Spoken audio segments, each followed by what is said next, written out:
Hello everyone, welcome to our channel Anima Anatomia, and I am Durgesh Jaglan, and now we are starting with our today's topic, which is this arterial supply of upper limb.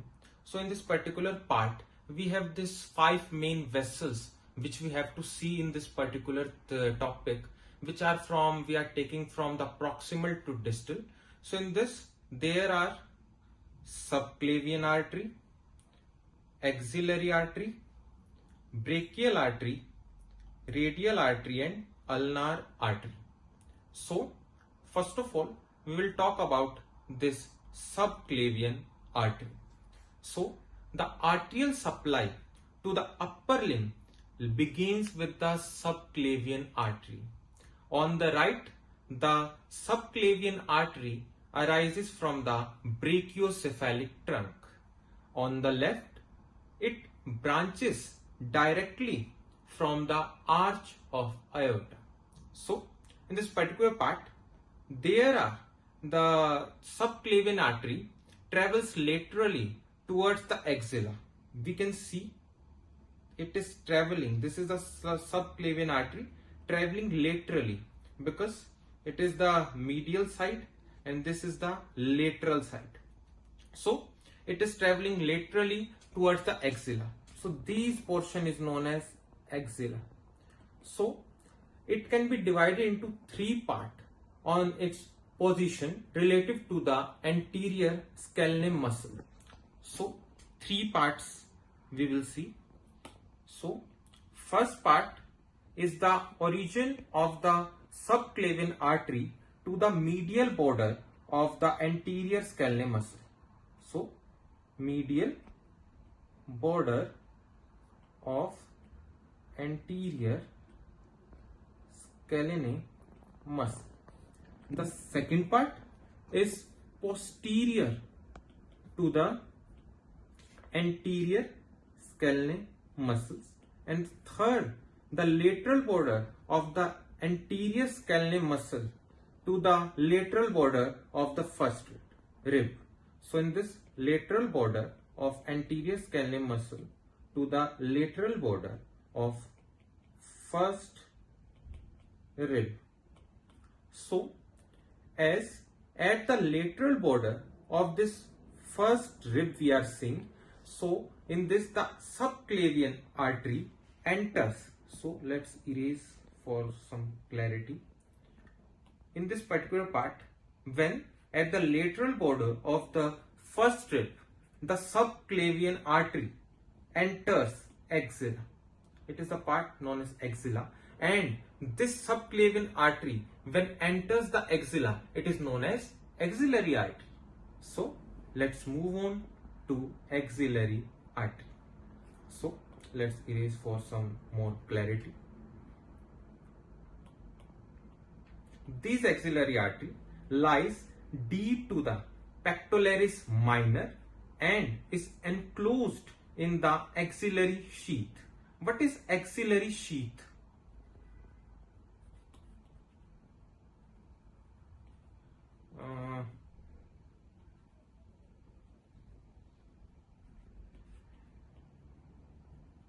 So it is a fibrous layer that covers the artery and the 3 cords of the brachial plexus.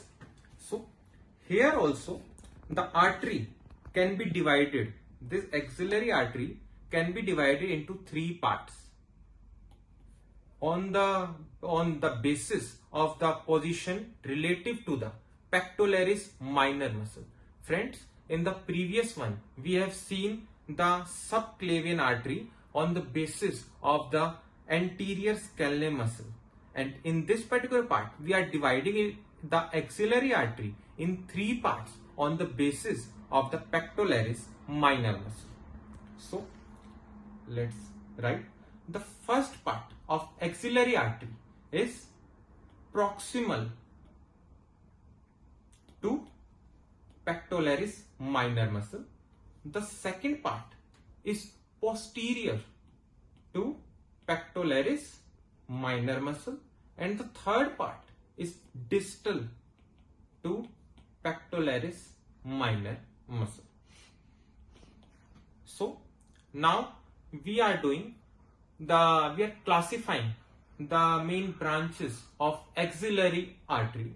So in this, I told about this three parts. Let's add a page first of all. So first part has this superior. These are the branches of the axillary artery. First is the superior thoracic artery. Second part has this thoracoacromial artery and lateral thoracic artery. Now the third part. The third part consists of the subscapular artery and anterior and posterior circumflex artery. So these anterior and posterior circumflex, these are the circumflex humeral artery. So in this particular part, they are the arteries form an anastomotic network around the surgical neck of humerus, and they can be damaged in the cases of fractures. At the lower border of this teres major muscle, the axillary artery is renamed as brachial artery. So in this particular part, so now we come to the brachial artery. So as I told that after passing through this particular teres major muscle, the lower border of this teres major muscle, the axillary artery becomes brachial artery. So from this part, it is the brachial artery. So the brachial artery is a continuation of the axillary artery, and it passed the lower border of the teres major. So it is the main blood supply to the arm. So immediately after to the teres major muscle, then the brachial artery give rise to the profunda brachii. It is the deep artery which travels with the radial nerve,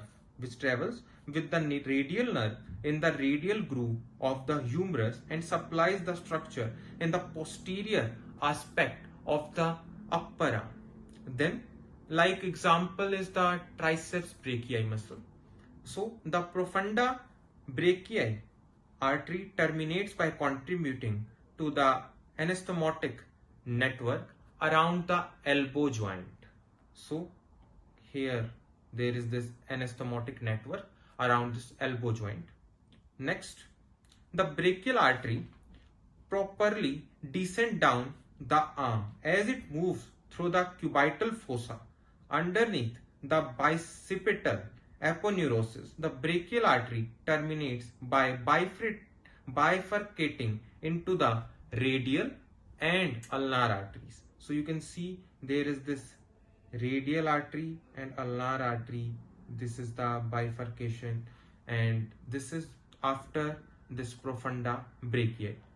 So now friends, we are with the forearm arteries, and here there is this radial artery and ulnar artery. So first of all, this radial artery. So the radial artery supplies the posterior lateral aspect. It supplies the posterior lateral aspect of the forearm. It contributes to the anastomotic network surrounding the elbow joint and carpal bones. The radial pulse can be palpated in the distal forearm, and immediately lateral to the prominent tendon of the flexor carpi radialis muscle. Then we are focusing on this ulnar artery. So ulnar artery supplies the anterior medial aspect of the forearm, and it contributes to the both. They are contributing to the anastomotic network of the elbow joint. Also, it gives rise to the anterior and posterior interosseous arteries. So they are here. It is supplying to the interosseous space of the forearm. Then these two arteries anastomose in the hand by forming two arches. The two arches are superficial palmar arch, palmar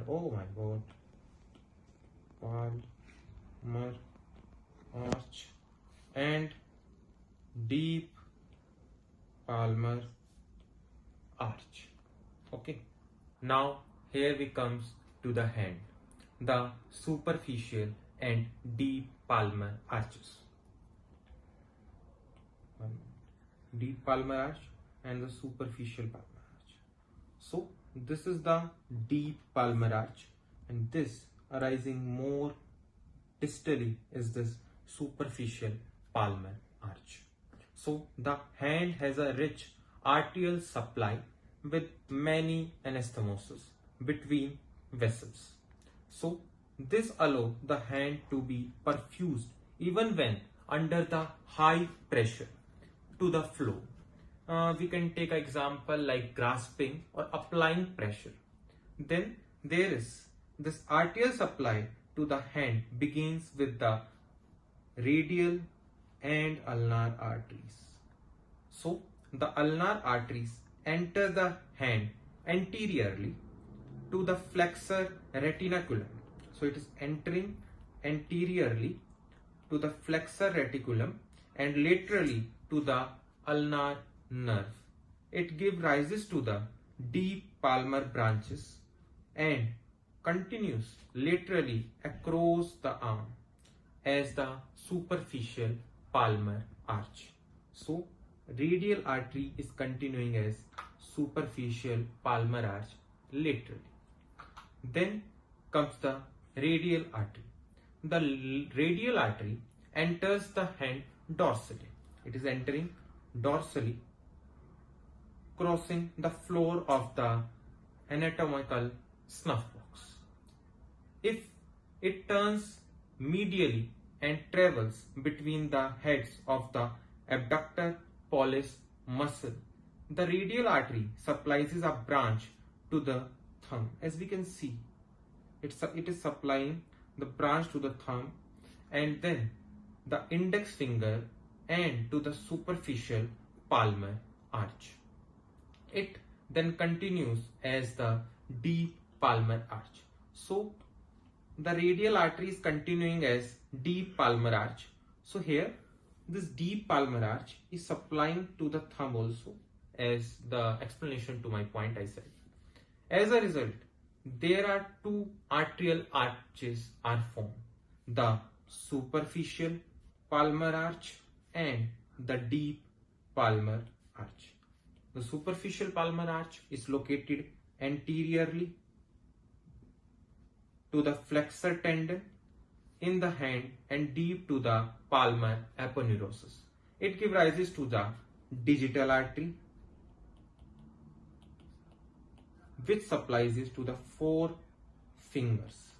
And when we talk about this deep palmar arch, so it is located in deep to the flexor tendon of the hand and it contributes to the blood supply to the digits and the wrist joint. So thank you. Hope you understand well. Thank you. Have a nice day.